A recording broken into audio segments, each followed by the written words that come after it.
Looks like we're back in the studio. Los Angeles, 1997. That's a good analogy. Brett Gurewitz behind the controls. That's correct.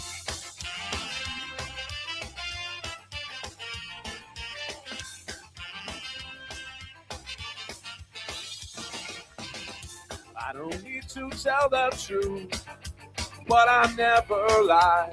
I don't need to bow to you. You're just passing by. I never wanted to be the one you bitch and moan and come home to. But as long as you look good, I'll come back to you. Get inside my troubled mind with all of your threats. Sometimes I think I was blind. Not before we met. I never wanted to be the one that you depend on for your life. When you cry, it smells like soup. Sound like Shona knife. Never think about what I said all night. I gotta ride. Each time I said all night. No, I just might. You make me stay all night. It's just that side of you tonight that makes me stay all night. I'm gonna stay all night. You're an evil little girl. I'm a twisted man, tearing through your perfect world. Make you understand. I never wanted to be the one you bitch and moan and come home to. But as long as you look good, I'll come back to you and do the things you do. Stay all night. I gotta ride. Each time I stay all night. No, I just might. You make me stay all night. It's just that side of you tonight that makes me stay all night. I'm gonna stay all. I would never treat you bad. You deserve the best from me. If you want to keep your place, you better get down on yours. Yeah, Todd wrote this one. Yeah. You think? This is not mine.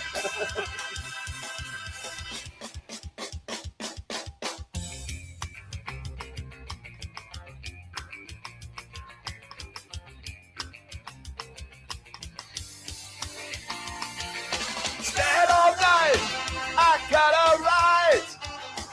Each time I stand all night, no, I just might. You make me stand all night. It's just that side of you tonight that makes me stand all night. I'm gonna stand all night. Text the round R.I.P. Todd. questions, comments, wagers. Give us a reason. Sleeper fantasy play, your best alternative line, whatever you have. Text the round robin 757-354-5517. Can you see by the dawn's early light what so proudly we hailed at the twilight's last gleaming, whose broad stripes and bright stars through the perilous fight o'er the ramparts we watched were so gallantly streaming. The rocket's red glare, the bombs bursting in air, gave proof through the night that our flag was still there. Oh, take us past our spangled banner yet wave, for the land of the brave.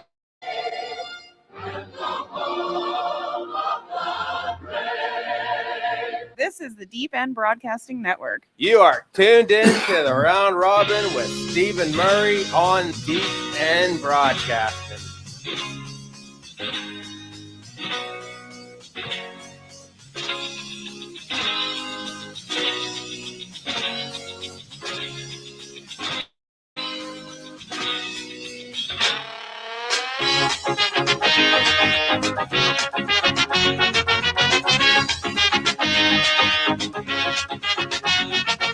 Anytime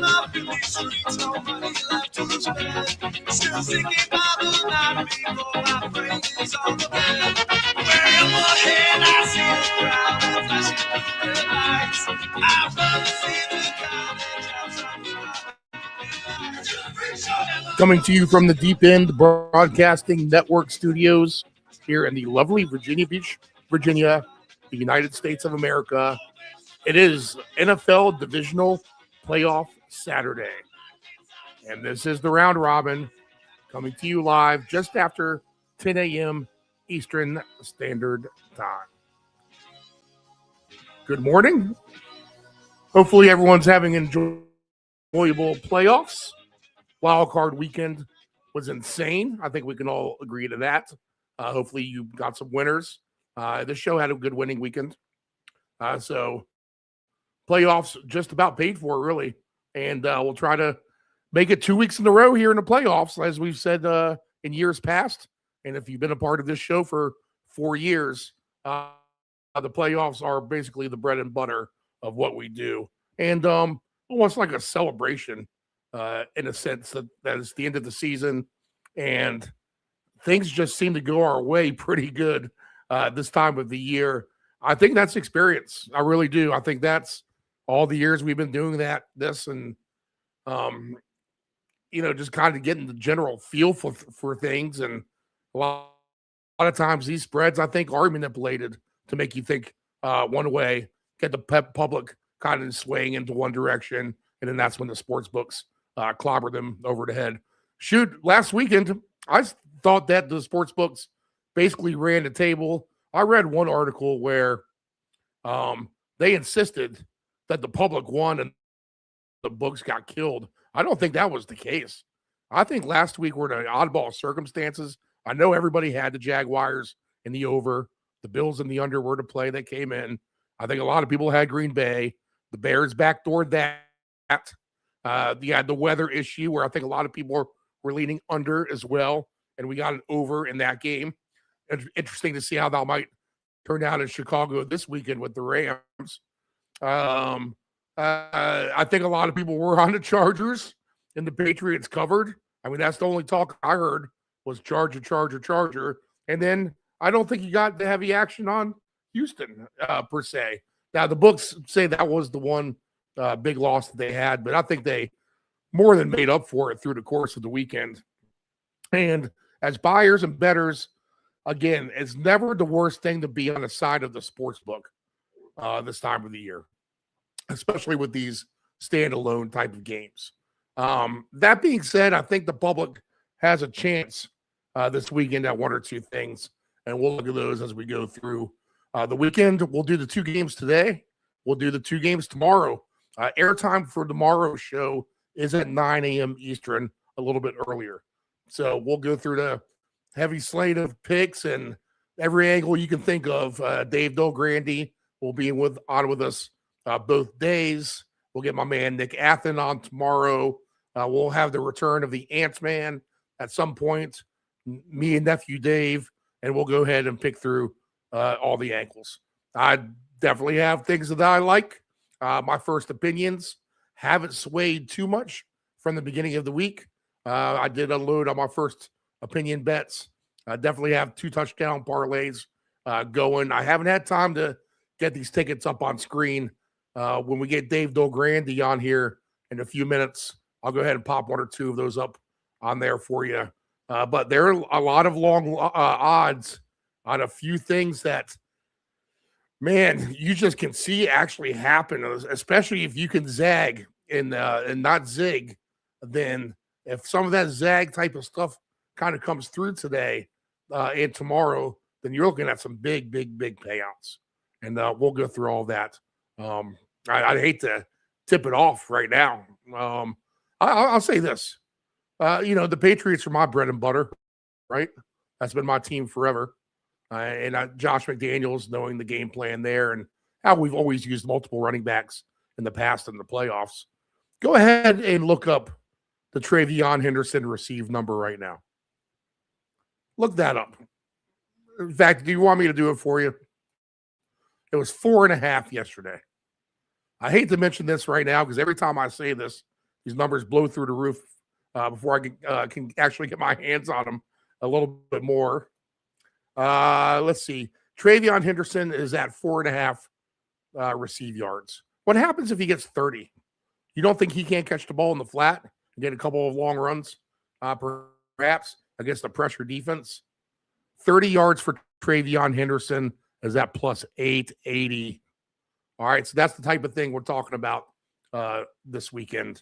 Again, I mean, if you're new to the show, I have 65 years here on both sides of the sports book, being in the management role of things or being an actual bettor myself. So experience counts in this sort of thing. And I think our word is going to be, hey, I'll say this. There's a lot of young influencers out there, as the kids say, or as they proclaim their profession. Sports market analyst, whatever you want to call yourself. There are a lot of sharp things, and I'll give some of these youngsters props for the way that they think and outside the box. The only way we're going to make money here, people, again, if you're new to the show, is to parlay some of this crazy stuff together. Now, if we get like 3 880s and put $10 on it, trust me, it's going to turn into a fortune, and we'll be able to lose that many more times before we're in the red. If we turn $10 in the 3,500, what did we do last week? $6 in the 2,200 or something like that. A $6 bet. That was with,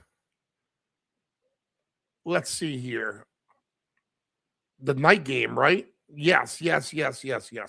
We needed Jordan Love to get to 250 yards and Golden to get one more reception, and they got that back-to-back in that crazy game in the fourth quarter. So that paid. That was, I think, one of those bets that paid the majority of the 2,200. There's two different bets. I think a $6 bet won us like 1,500.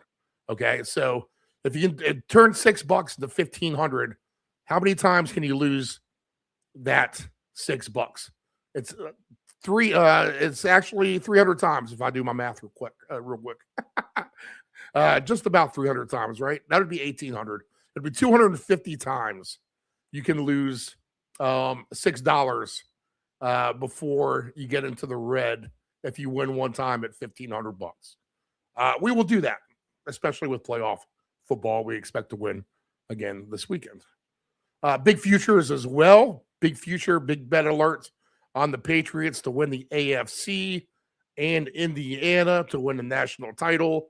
Those futures placed weeks ago on the show and documented on here, probably October at some time. So we'll try to root those home in the straight up fashion themselves. So we got a lot to get to. First thing we usually do is do the updated lines and look at the weather. We'll do it for all the games right now. And then what we'll do is get our man Dave Del Grande on here from Castro Valley, California. We'll spend about an hour with him. We'll catch up on the world of sports and dissect these two games. And then we're off and running with the picks for this program. All right. So right now, game line. I'm queued up on this Patriots game, but just to mention that real quick, there have been 3.5s out there. I still see a 3 at one book and 40.5. So that is my current line for the game at Foxborough. Going to be cold. And the chance of rain, too. We could get snow or perhaps rain. 60% chance, they're saying. So let's pay attention to that. Could have a fun weather game there. Today at Denver, 38 degrees and sunny, winds at 10 miles per hour. That is the game with the Bills and the Broncos. The Bills opened as a 1.5-point favorite. Last couple of days, it is now swayed to Denver minus 1.5. And I also see it 46. So a little bit on the under, perhaps, coming in. And then we have Seattle at a flat 7, over under on that game, 44.5, 45, 45.5. I see out there as well. The Niners were catching 7.5 at one point. In fact, let's see if they are on this book as well. Be interesting just to get the numbers. I see 7 on this book as well. And now I see 44.5 on this other book as well. So 45.5 is out of here. And weather not an issue either here at Lumen Field tonight, 50 degrees and 3-mile-per-hour winds. So fine football weather for those two teams who know each other oh so well. And then the cold game tomorrow right now, 17-mile-per-hour winds.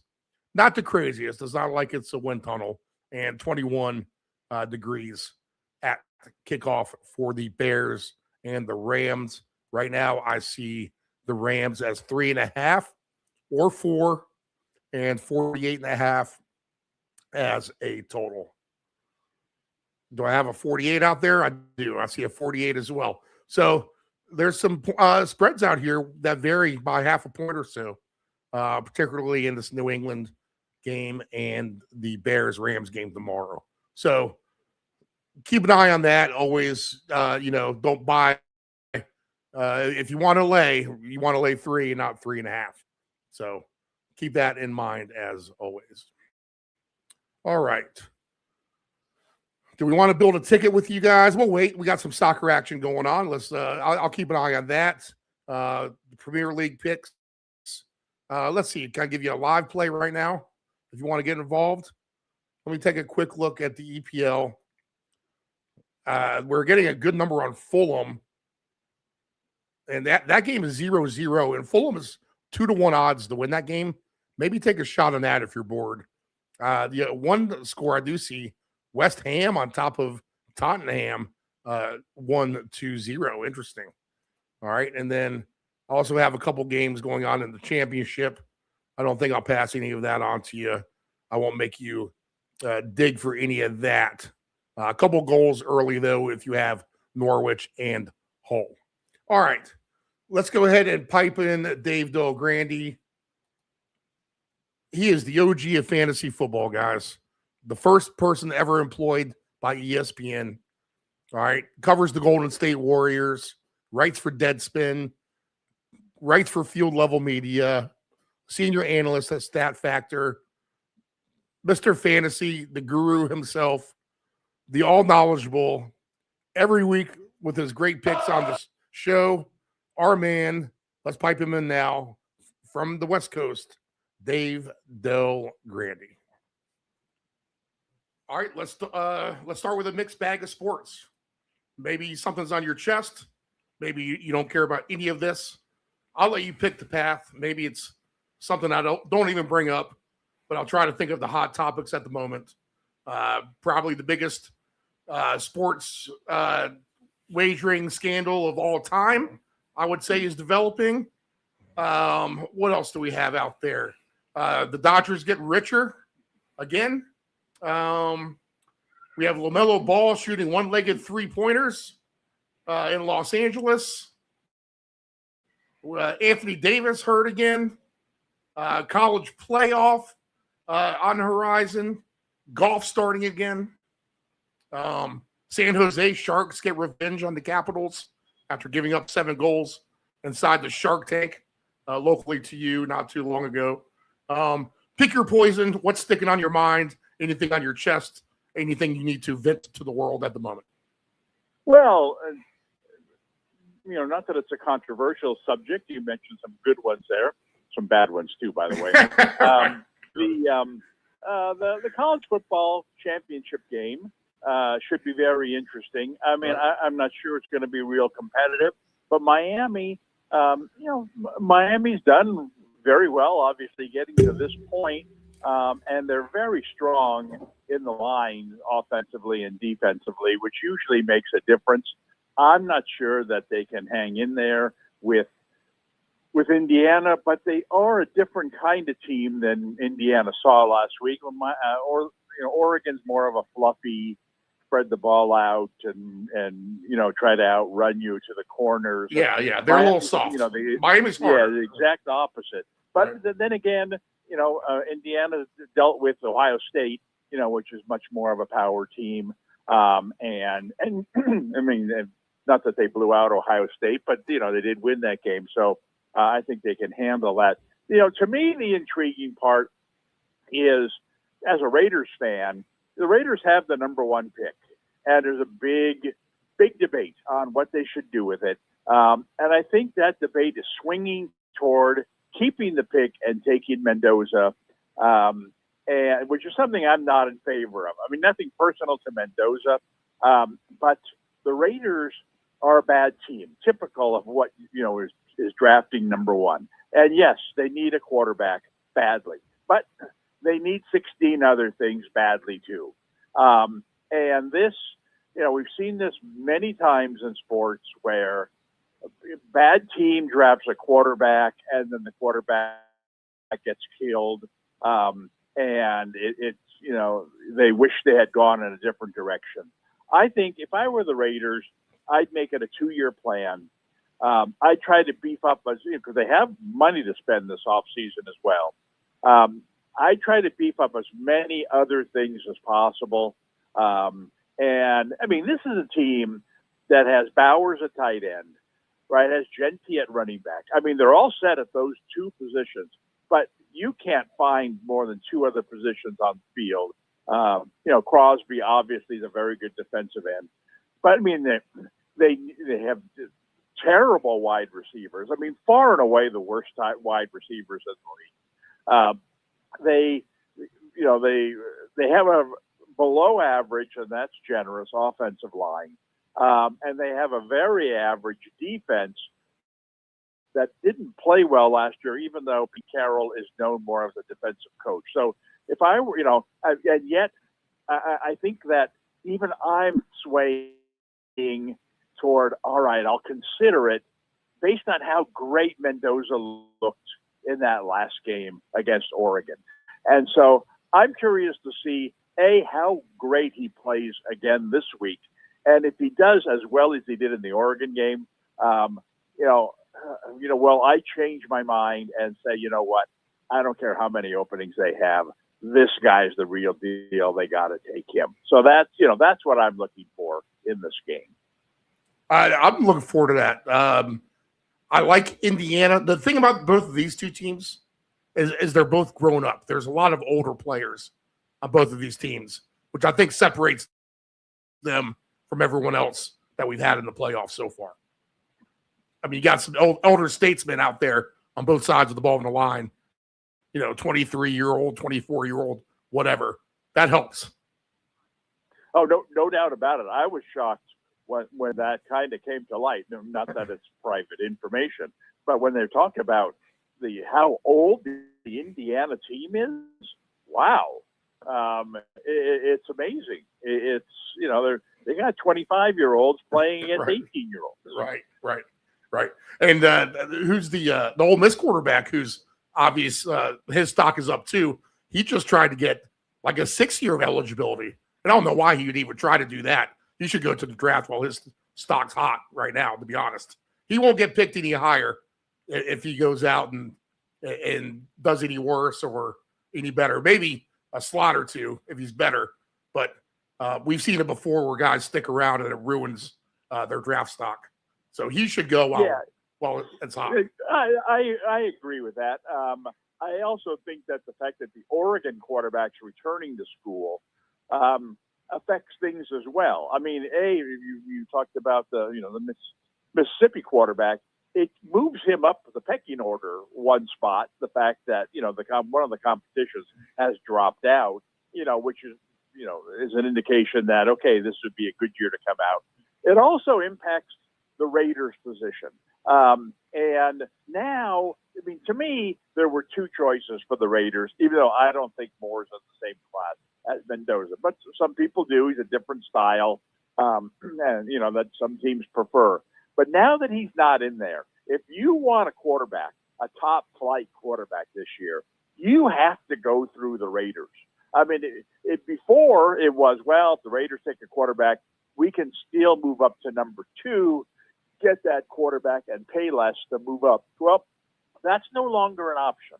Now, if you want the quarterback, the one and only superstar who appears to be on the slate this year, you have to deal with the Raiders. And so the value of that pick just went way up. And if you were considering not trading that pick, a week ago. Well, now let me tell you that you just got one additional first-round pick thrown into the package because of Moore dropping out. Now, what do you think? And so it's added, another element to the, this very interesting decision that they're going to have to make. Well, I mean, the thing is, too, is Moore might not even be the second best quarterback on his team now that they got the Nebraska kid, Raiola. So how does that – it sounds like the Jets should draft him, to be honest.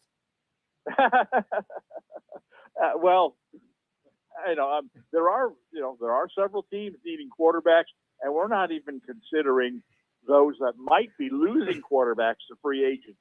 And so, if I don't know the contract situation of all of these guys, but you did have this year a fair amount of fill-in type quarterbacks. I mean, guys like even Darnold, for that matter. And now, like I said, I'm not saying he's available now, but you did have guys like that who were brought into teams basically as one-year fillers, and may have done well, but does that mean they're sticking around? So I think that there's probably, there's got to be like 6 teams out there that you could use a real top-notch quarterback, and so all it takes is 2, other than the Raiders, to get a bidding war going. I would at least entertain hosting that bidding war, even if I were totally sold on Mendoza. Yeah, someone's bound to make you an offer you can't refuse, to be honest. I would think so. And then you can probably still get a decent quarterbacking prospect at the end of the day if you trade out, I think. Well, yeah, but I'm not sure they want to do that. I think that would be a waste of a pick. Okay, gotcha. It's just, what, you're not going to be real good next year either, no matter how much money you spend this year. I mean, if you don't have a quarterback, you're not going to be that good next year either. And so you'll probably be picking certainly in the top 10, maybe even in the top 6. Heck, you could have the number 1 pick next year. Who knows? In a year where supposedly there are a lot more good quarterbacks coming out. They say this a lot, but we'll see. But heck, I'd want my hat in the Manning ring. I leave that door open in case imagine drafting Mendoza. He has no help, and he gets injured, and you end up with the number 1 pick next year. Well, you're not going to take Manning? No, you have to. So you've wasted your opportunity the year before, because you were short-sighted. And I just think, I keep my hat in that ring. I wouldn't, there are a lot of decent quarterbacks. Look at the backups this year that came in and performed well enough that, I take Mac Jones as my quarterback next year, Malik Willis. Some of these guys who came in and did real well, and now we're back. Mac Jones really, he makes a lot of sense with Brady. To be honest, they have something going back, and to think that Brady isn't going to put on the shorts and go out with whatever quarterback he has and try to turn him into, improve. Like the perfect example would be, if he could turn like someone like Kyler Murray into a pocket quarterback who can just chuck the ball down the field after 3 steps and getting rid of it, and instead of running around like mice on the field trying to pitch it everywhere. That would be the ultimate kind of project that you wonder if that could actually work or not. Well, they don't seem compatible. Right. They're they full don't, but types. Yeah. I can't imagine Brady saying, "You know what? After being the least athletic, most systematic quarterback in the history of football, I'm going to now endorse the best athlete, who might be the dumbest. It's like the exact opposite. So I don't. You wonder if Kirk Cousins makes sense. Yeah, that's exactly what I was going to say. The problem there is, if I'm money. Kirk Cousins, no. Well, yeah. if I'm Kirk Cousins, I'm looking at even a team like the Raiders. They're going to draft a young quarterback, whether it's this year or next year. Would I really want to go to that situation? Yeah, where he should be used to that now. I'm going to be right, but you see what happened to him in Atlanta. Right. He went there and he sat on, until this guy got hurt 2 years in a row. He sat on the bench. Would you like to do that?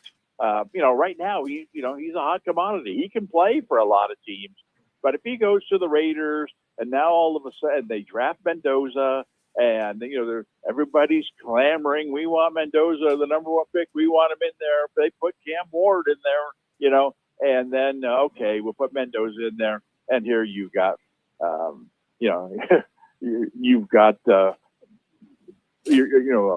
backup quarterback for the next 2 or 3 years that looks around the league and says, you know what? Why didn't I go to the Jets? Why didn't I go to one of these other teams? Arizona, why didn't I go to one of these other teams where I'd be playing? So I'm not, someone like him would have to have second thoughts about joining the Raiders. All right. Yeah. Any of those other topics or anything else you want to get off your chest before we go? Well, another one on football is, the coaching search. You know what? I'm right. Yeah, I didn't even bring that up. Did I? Yeah. Yep. On the Steelers situation, I think they totally screwed that up. You had to know for a long time that this might be his last year, right? And so, and like you so brilliantly spelled out in the past, the no-brainer handoff would be to the Notre Dame. Yeah, they got to wait 2 years for that to happen. You bring him in, and it's just a perfect handoff, and you don't worry about it for the next 15 years. But for that to have happened, they needed to start planning ahead 2 months ago. You can't just have your coach leave right in the middle of the college recruiting. Yeah, and he might have the best team now too, from what I read. Right. And so he went from, all right, he might consider a nice offer if we made this ahead of time. He's able to get his ducks in a row. Tell his insiders, all right, look, I'm leaving after this year. I want you to stick around and be the coach. I want you to stick around and do this, and kind of grease the wheels for this to happen. But to do it at this time, it just went from, okay, a possibility to, man, there's just no way this can happen, unfortunately. And now they're stuck going with some kind of plan B that won't be nearly as good. So I think they messed that up big time. Yeah, I agree. He's got his best team coming in, and he just signed the contract. You had to let that fester for like a year or two, or for it to be a better timing. And I guess they'll just have to settle for the reunion of Cliff Kingsbury and Kyler Murray, maybe. Speaking of Kyler Murray, because they'll need a quarterback. You think Rodgers is done, or he's coming back? Man, I sure hope he's done. Yeah. Right. He did adequately this year, I would say. Just to get that team into the playoffs, to win that last game of the regular season that they had to win. Congratulations to him. He did about what the best he could have done. But next year, that's his ceiling, and perhaps, that ceiling comes down a little bit as he gets a year older. And so what team wants that? What team wants the the 20th best quarterback, going into the season. And that's generous. I mean, and he may not even be that level. And so I don't know. I can't imagine there's any team out there that would want him as anything more than a backup.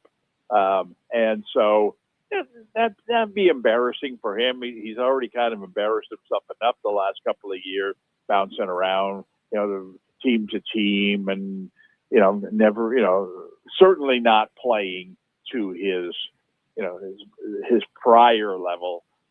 So I just think this is a good time to get out. All right. How about I heard this rumor, and to me, I like this idea, to be honest. You got the big tough guy and the little scrawny wimp kind of guy teaming together, and that's bringing McDaniel, the old Dolphins head coach, and putting him as the offensive coordinator for the Lions. What do you think about that?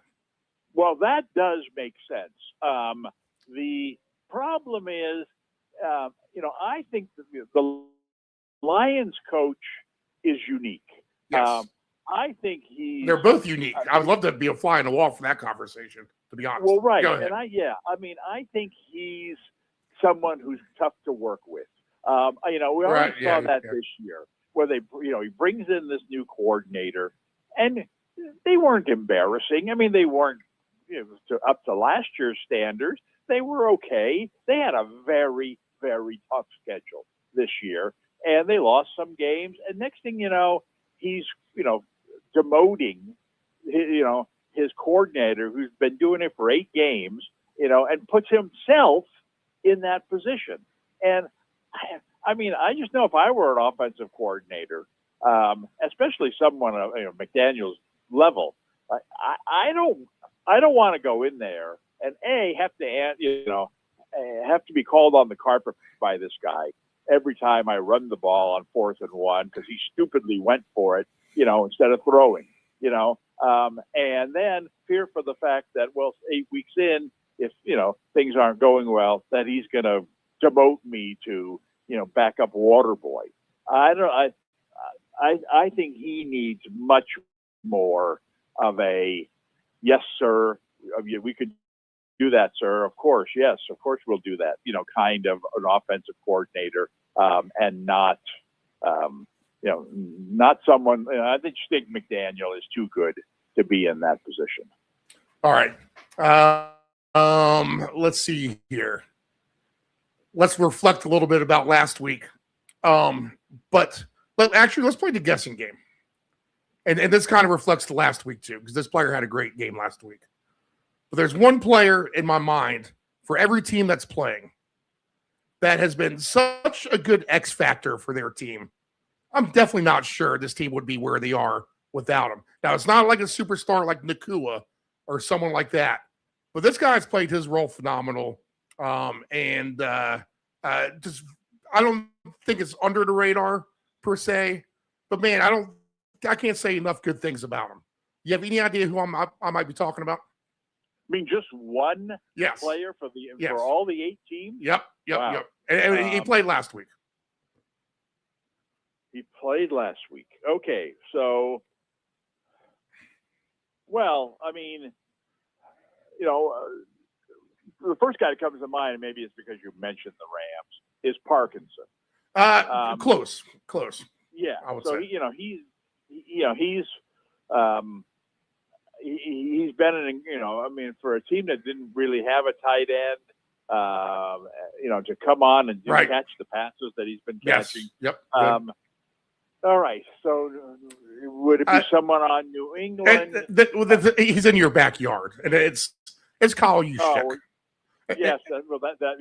He's one of the first guys that came to mind. Yeah.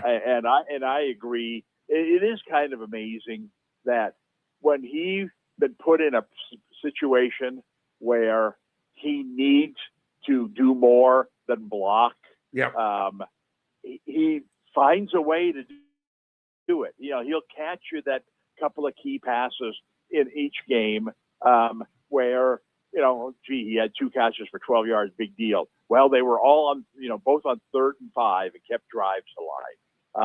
And now that Kittle's not in there, he becomes you wonder if he could be every good as tight end as Kittle. Yeah, I think so. He certainly appears that way. Last week he caught some really nice passes. He's definitely on, big time on my radar this week, because the Seahawks, are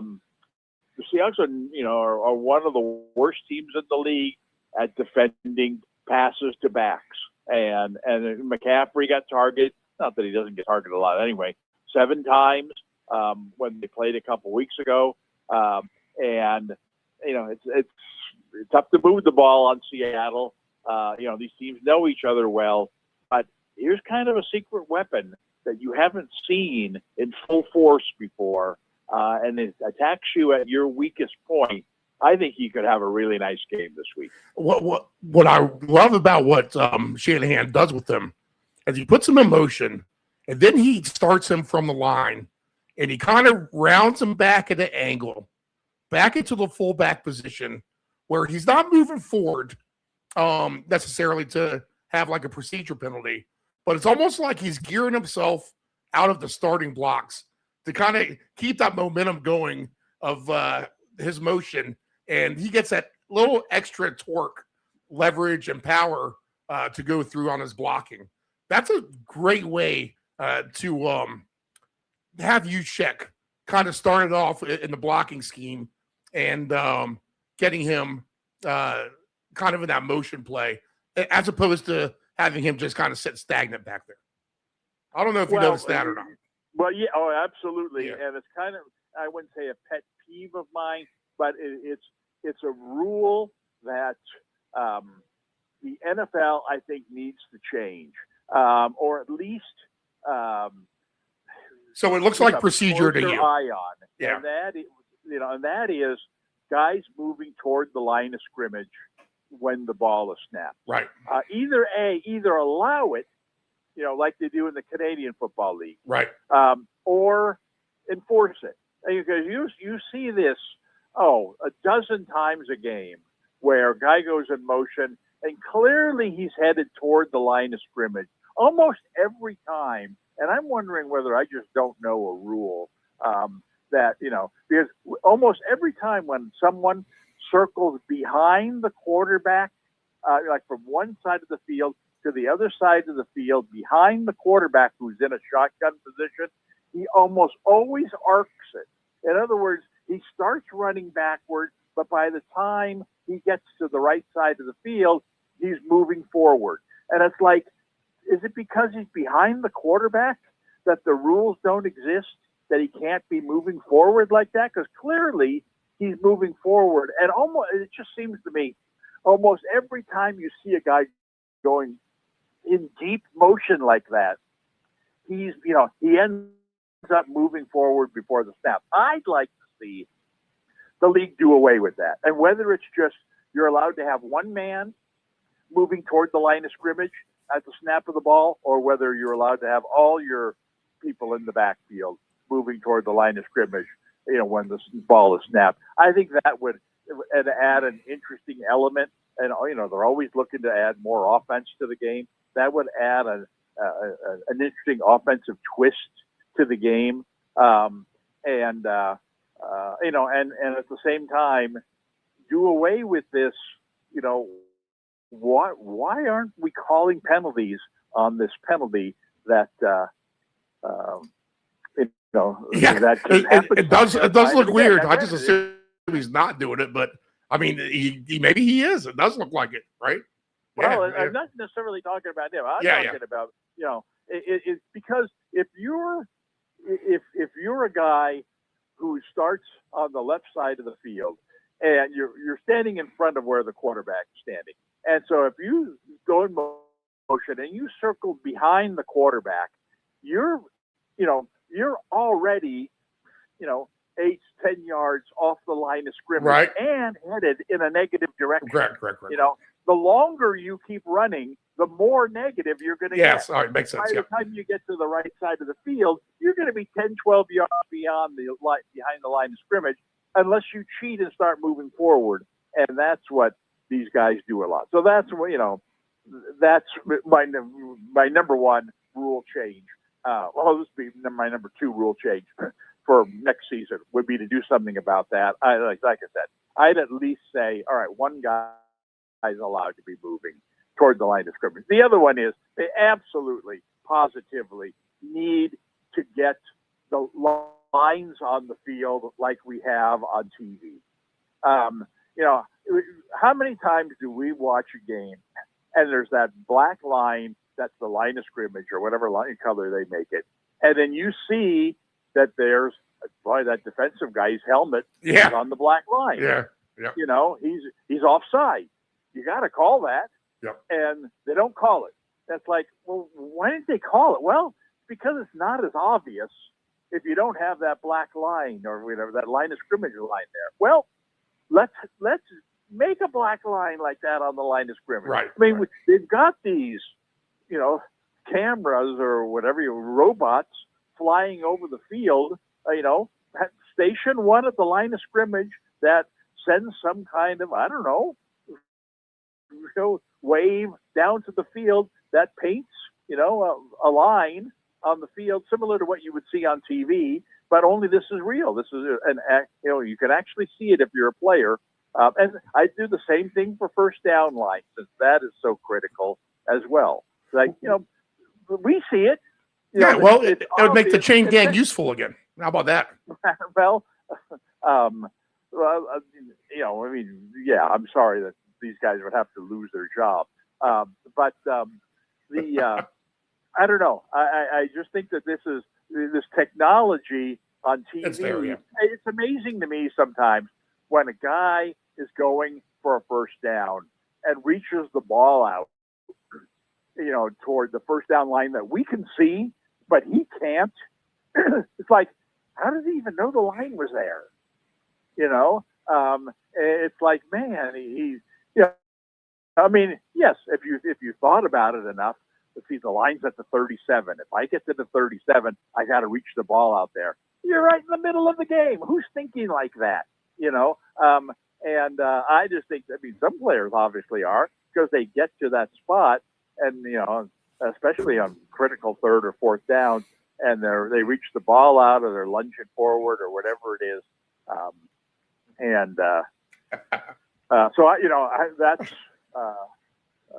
I've kidded with my wife. I got you. About, hey, look, you need to come up with that technology that, going to revolutionize the game, and then we can retire to the top of the hill. There's also been a few instances of you're kind of sitting around. Isn't there this replay assist that they have for what's going on right now? Then it never shows up. We keep moving on, Well, Ken, we don't realize every play has replay assist. Every play, you can almost see it now on the sidelines with guys who go out of bounds. It used to be in the old days that the referee's number one priority was, put a foot down where he went out of bounds. We need to establish where he went out. Stand there and put your foot down. That's what you do as the sideline ref. Now it's like, guy goes out of bounds. The first thing the ref does is go chase the ball somewhere. Or, he doesn't really care that he's not marking the spot because the guy upstairs is marking it. And so then in his ear, he hears the guy stepped out at the 37, and then all of a sudden this referee reappears and he says, oh, it was right here. Yeah, I saw it right here where he went out. No, you didn't see nothing. You were running for cover because the guy was running right at you. It was a guy, but I'm telling you, this happens on every single play that's going on. That somebody saying something to somebody in his ear that, hey, man, there was a really bad face mask over there that, they're about to grill you for on TV unless you throw that flag. And next thing you know, oh, there's a late flag. What's that? And then they show the replay of this obvious face mask. Like, geez, why was it late? That should have been thrown a long time ago. Well, at least they got it right. And it's the guys upstairs. So, so now we've gone so far down this rabbit hole. I got to say one other thing, and that is, I think they screwed up on the the critical call of the entire weekend. I think they got it wrong, and we'll never know. And that was the play where Lawrence ran and dove to try to get the first down by the goal line. Yes. And he appeared to make it. Yes. And then they replayed it and they showed that his shin had actually touched the ground. But did it really touch the ground? I mean, we do not have an angle that shows his shin touching the ground. It appears we see that, but the angle is shot from above. And when you shoot that angle from above, it looks like the shin is touching the ground. But we don't know unless the angle is shot from the ground level, and you can actually see, oh man, there's an inch between his leg there and the grass, that this angle shows us. The other one was deceptive and didn't show us. And I don't think, if you watch that play ever again, ask yourself, is it possible his shin didn't touch the ground? And watch, look at it, say, you know what? This angle here is not telling me definitely one way or another. It's possible his shin never touched the ground on that play. And that's, there's nothing you can do about it except get back to the point where they called it a first down on the field. You have to be sure that shin touched the ground, or you can't overturn that. And yet they did. And man, I'm just looking for that, that one amateur photographer or whatever who happened to be sitting in the first row of seats, happened to take a shot of that and show that, oh no, look, you can see daylight between his shin and the ground here because I shot it from ground level, and oh man, what a controversy that would be. That, man, we sent the wrong team to the AFC semifinals because of a bad camera angle. So anyway, that's my you haven't heard that from anybody else. That's my unique vision of that particular play last week. Yeah, there are a couple. Allen had one too on his first down. That was kind of like did he get it? Did he not get it? Overall, though, Jacksonville. I'll tell you what. We'll talk about. I got some things to say about Green Bay and the Rams, but we'll do that with the Sunday games when we pick those. We'll go ahead and pick the Saturday games here in a second. But generally, I like the direction that Jacksonville's going. I would think that they're going to trend still up next year overall. Do you get that impression? Well, we will discuss this matter at some point. I guess it's going to be for Sunday's games. No, maybe not, because we haven't had. I can't remember a season where the schedule impacted who's advancing in the playoffs more than this year. Look at who's the final four of the NFC. What do you see in common there? Right. You see three teams that played the coveted South and South schedule. Right. You don't get that schedule very often. If you look at next year's schedule, no team gets the South double.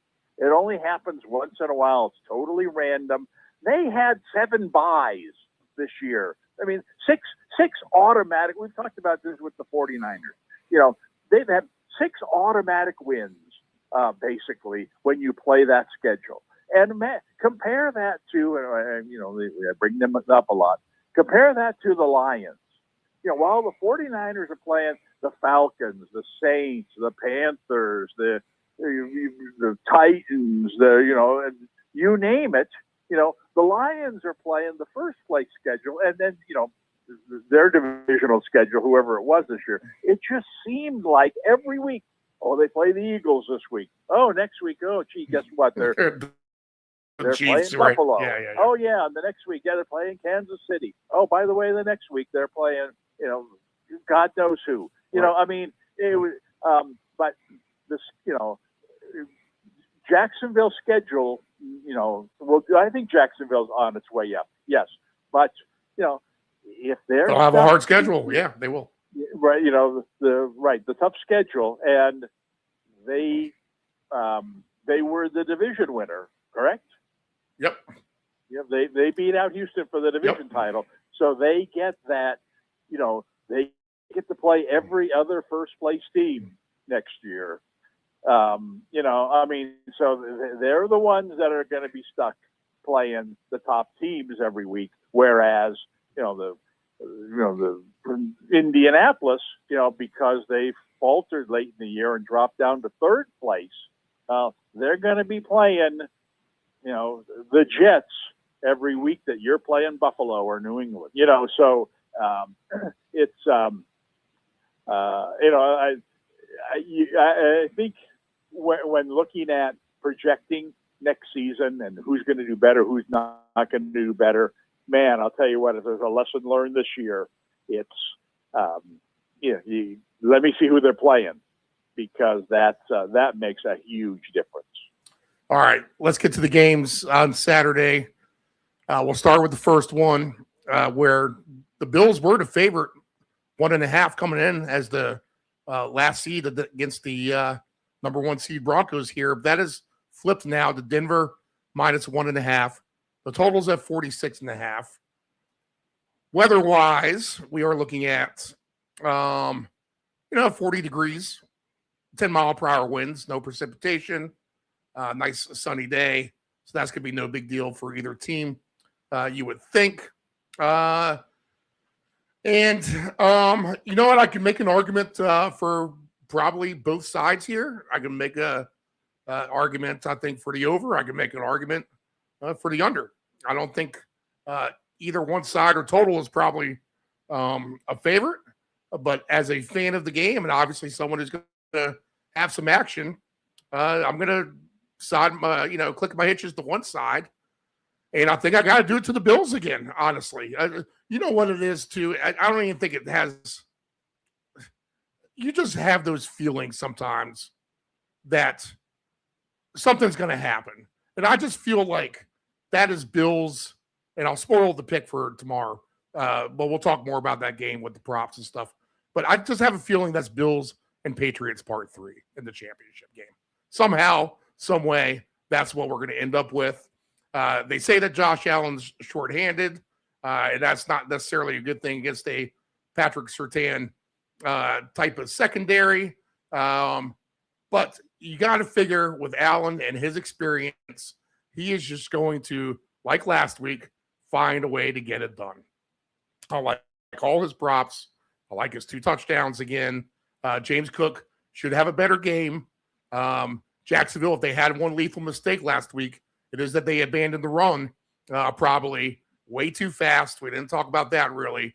And you're wondering if Harvey is just going to be leaned on a little bit heavier. Now, they'd be wise to get Bo Nix running around a little bit too, I think. And I don't doubt that Denver's going to score at home here against the Bills, but I just think that somehow the Bills are going to figure it out and get by in this game. Now, if they ended up winning the game by 10 points at the end of the day, that might not shock me either, because at what point of the season did the Broncos really blow our socks off as good as their record was? They won games, but it's not like they were winning convincingly. And we said this plenty of times on the show. If you're ownership of the Broncos, there's plenty of times you're looking at each other in that booth saying, were we a funner team last year?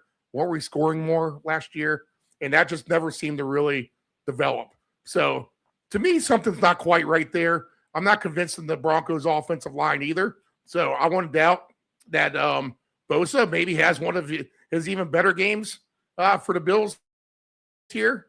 And I think just somehow the Bills are going to figure this out. They'll get Curtis Samuel back. We think he's going to be back. And if so, and if healthy, I think that's going to be a big addition to that receiving core, to be honest. You might see Surtain on the bigger body Kincaid more. And if that's the case, we saw how much he threw to Shakir last week. We could see a lot more of that. But I think just somehow, some way, the Bills figure this out on the road here. And I would lean towards a higher scoring game because I think the Broncos are able to score a few points at home, and the Bills are just going to get that much more. If it's 27-23 Bills, that's not a shocking score to me. But I wouldn't even doubt if it's something like 34-23. So what do you got? Well, we start off on the opposite end of the stick because I think the Bills are exhausted. I think the Bills have They very well could be. Very well could be. Yeah, Yes. I mean they have a ton of injuries. They've got to come right back with the earliest possible start this week.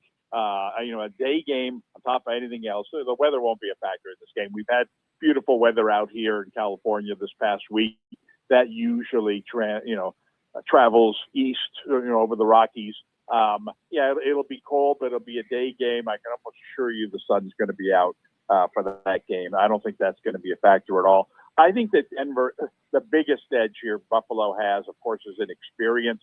Problem is when you get to this point and you're an inexperienced team, the thing you're most not used to is how good teams tend to be defensively at this point of the season. Well, that's not Buffalo. Buffalo's the worst defensive team left here by far. And that's a huge break for Denver. I think Denver, with their young quarterback and their young offense, they're not playing the Texans here. They're not playing Seattle here. They're not playing something where, oh my God, one mistake, and we could lose this game. No, this is going to be, should be a higher scoring game, kind of similar to a regular season game, except that Denver, I think, just has way too much. They didn't play last week. They just will have way too much energy for Buffalo. Again, a negative that you kind of pointed out. One of the negatives for Denver is Denver's got the shutdown corner, but Buffalo doesn't have a wideout worthy of putting him on.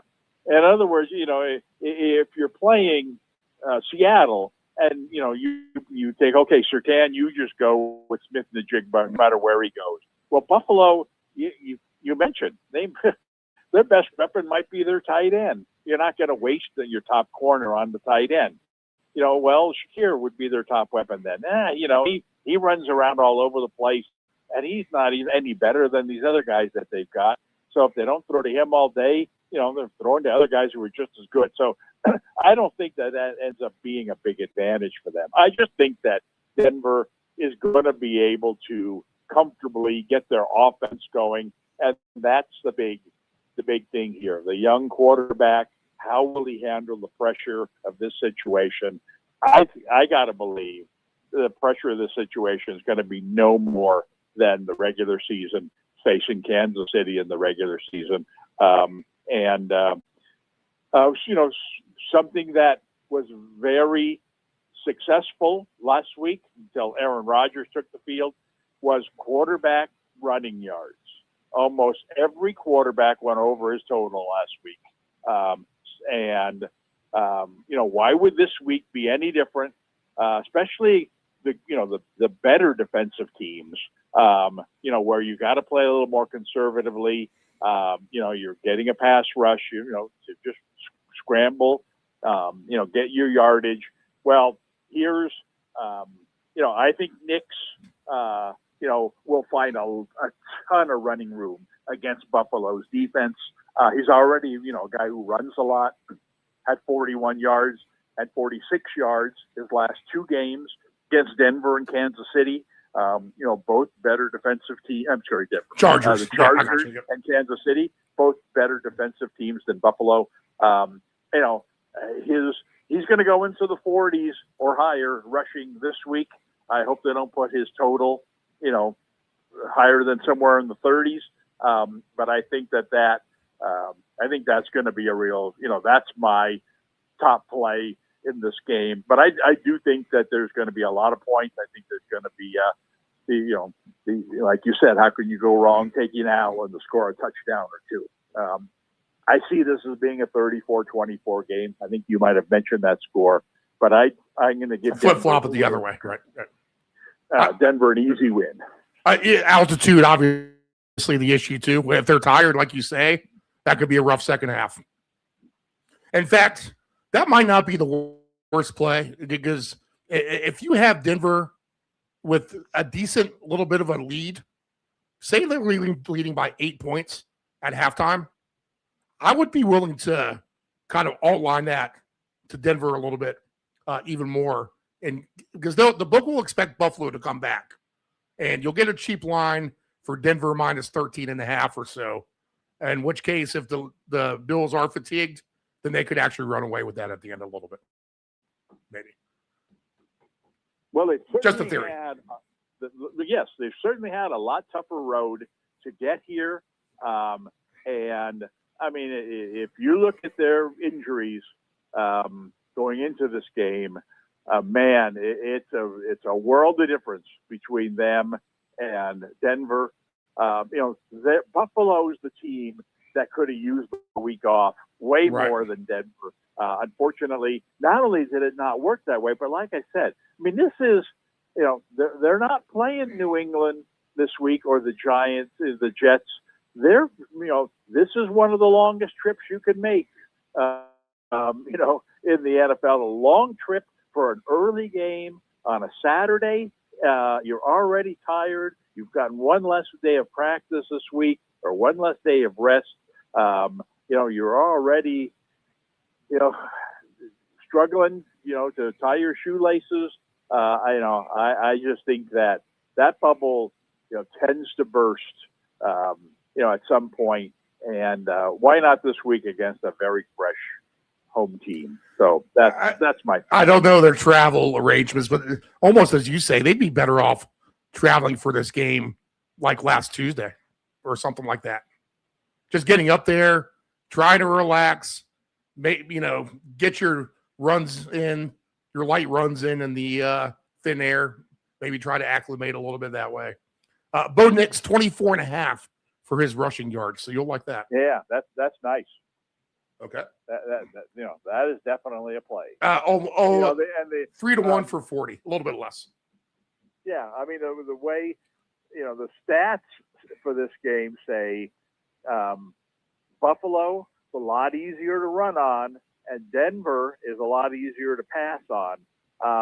And that's good for Buffalo because, Buffalo, especially if they fall behind, they're going to need to move the ball down the field, throwing the ball, which, they can do. Obviously, they got a really good quarterback. I think the potential is there for Buffalo, to get their points. Question for Denver is if in fact, if you're playing a team that you think is fatigued and you want to grind it out against them, that's fine. But Denver doesn't necessarily have that kind of a running game. Yeah, you're right. And so even if they decide, we're gonna come out and run the ball down their throat in this game, we are. With who? Maybe. I mean, McLaughlin's kind of got some size. Maybe we see him more, just by that standpoint. He's not the smallest back. Yeah, no, you're right. That'd be a good game plan. It won't be, if you had like some of these other teams, if you look at New England. I mean, if New England went into this kind of game, say, wow, we've got two big backs. So let's just, we'll start off with Stevenson on the first drive. He'll carry 7 or 8 times. We'll go down and we'll score. And then next time around, we'll go with Henderson. He'll do the same thing to them. We'll just punish these guys. Well, unfortunately, like I said, Denver's not that type of team. But all the more reason for Nix to get more involved in the running game. Right. Okay. All right. Let's go to the next game. And I can see it both sides. And I like all the props with Allen. So let's get to the next one. And we have your 49ers continue to impress. They're catching 7 against the Seahawks, 44.5. Now, Philadelphia ended up being the culmination of everything that they showed us during the regular season. So if you want to crap on them a little bit now, we can. But we all know they're going to make the move with the offensive coordinator. If you don't see A.J. Brown again, there's no doubt there. But the 49ers definitely ruined the day for the home fans. We know that Kittle's not in. We just talked about Juszczyk stepping up. Tongas is a guy who's shown that in a good sample size that he can be effective as well. And you said something earlier too about these two. They just know each other. They just know each other so well. So that helps me buy onto the 49ers a little bit more here. You almost think the same thing that you just said too. And I was kind of going on this premise last week against the Eagles, is that maybe the 49ers, just with the injuries, that they're just tired. They've had enough. But it almost seems like that win, and with the Kittle's injury, almost seems to rally them a little bit. Maybe give them another second wind here, you would think. And now if Darnold, too, has some issues playing quarterback here, then this door is going to be wide open for them to maybe spring the upset once again. I don't want to doubt the 49ers. I think I'll lean towards the over in this game. I think the 49ers, with some renewed momentum, post-Kittle, the team just rallying around him, will be able to put up some points on the road. Purdy has been fantastic, except for when Seattle beat him in San Francisco a couple weeks ago. I think it helps that they actually lost that game, kind of gives them a little bit of a wake-up call to what they need to do to try to win this game. And if Seattle and Darnold show any signs of Darnold's past, the ghost of Darnold's past here, then they could find themselves in trouble. Seattle should be the better team and win this game. But enough of a good game plan for Shanahan, and still some good pieces out there. You see Robinson stepping up when he had to. Now we'll get Pearsall back again, it looks like. You still have McCaffrey. So still a lot to like about San Francisco. I think the over is the better play of this game here. I would not, since it's a low number with the 49ers, I would not doubt that they kind of get over their team points as well. Their team points right now sits at, I saw it earlier, I think it's at, 18.5. I think they definitely get to 20 and maybe even closer to 27. Whether 27 points is going to be enough to win it, I'm not sure. Give me Charbonnet for a touchdown on the side of the Seahawks. Give me Juszczyk for a touchdown for the Niners. He'll get his again. Maybe he'll just run over someone again to get into the end zone. You got to like it when a guy doesn't try to run out of bounds and he's looking to run someone over. That just gives your team all that much more momentum. And I don't doubt we get a Tungus touchdown. Purdy for sure on his rushing yards as well. We got to go back to that ball of wax. 17.5 for him is going to be really, really cheap. So I like the Niners to hang tough here, whether they win or not. I don't know. I just don't think Seattle's going to run away with it at the end of the day. And I'll lean over. So what do you like here? Well, I agree with basically everything you said. I think that, I think there's a huge advantage for the 49ers for the fact that they just played these guys. And not only did they just play these guys, but it was like a playoff game.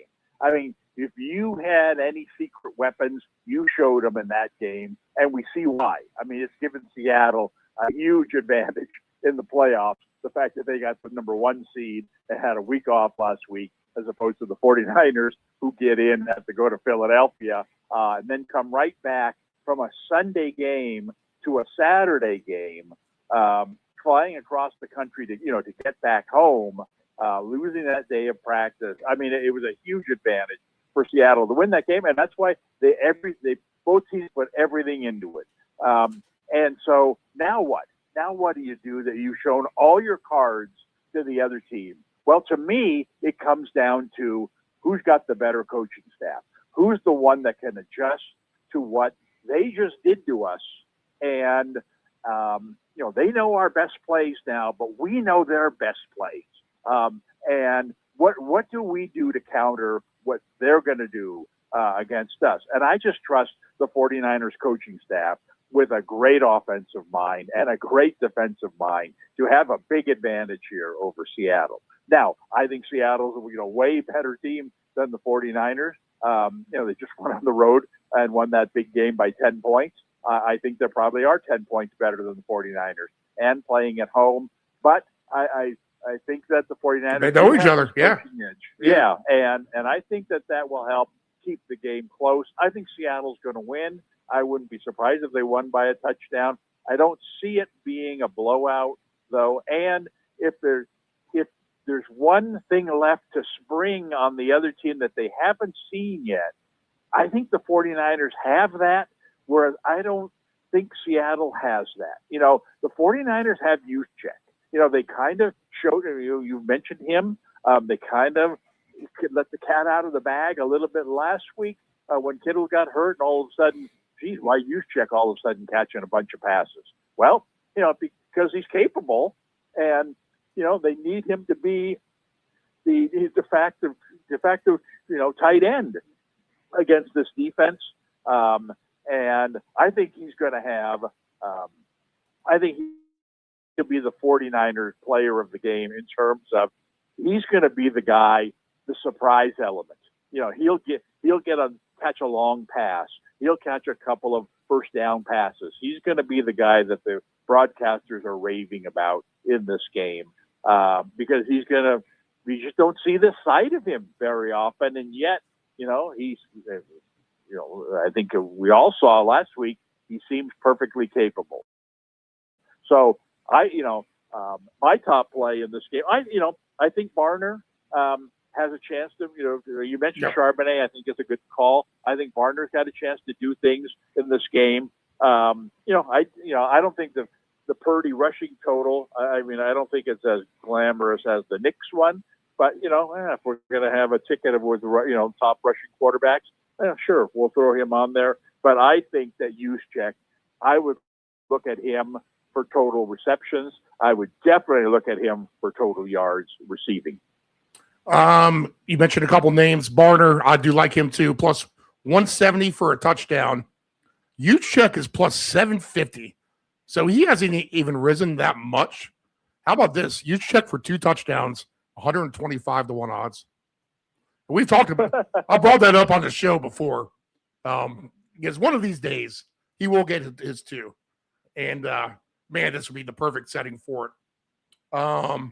Receiving yards for Juszczyk is at 13.5. So that's about double than usual. And then his receptions is at, let's see, 3 catches is plus 200, 4 catches plus 520. Yeah, those all 5 numbers you mentioned there with him are attractive. He's going to score 2 touchdowns. Well, probably not.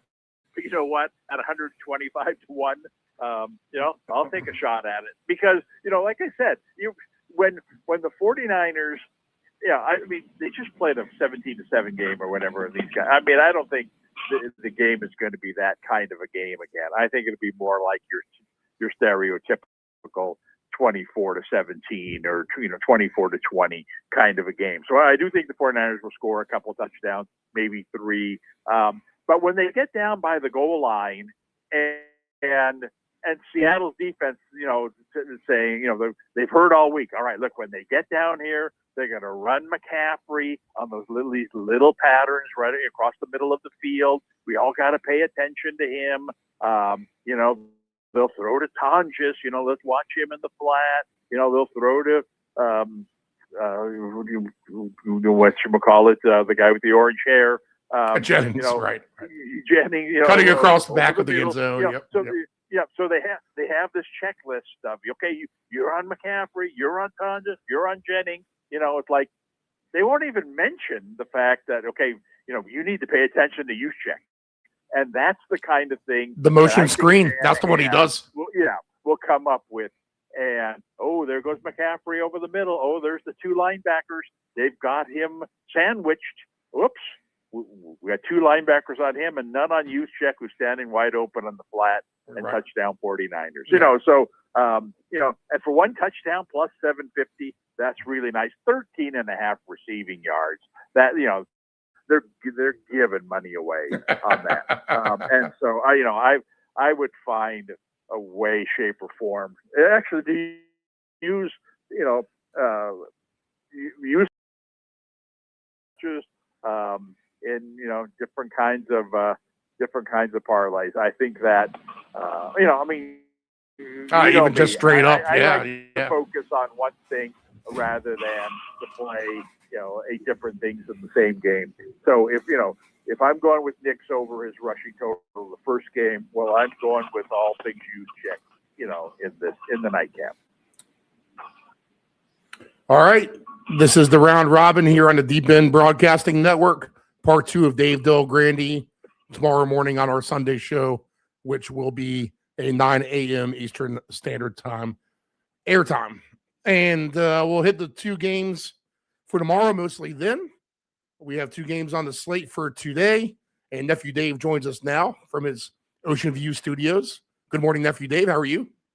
Good morning, sir. Doing well. Nephew Dave on cooking patrol duty today. Looks like we got a giant pork going on the smoker, Dave, correct?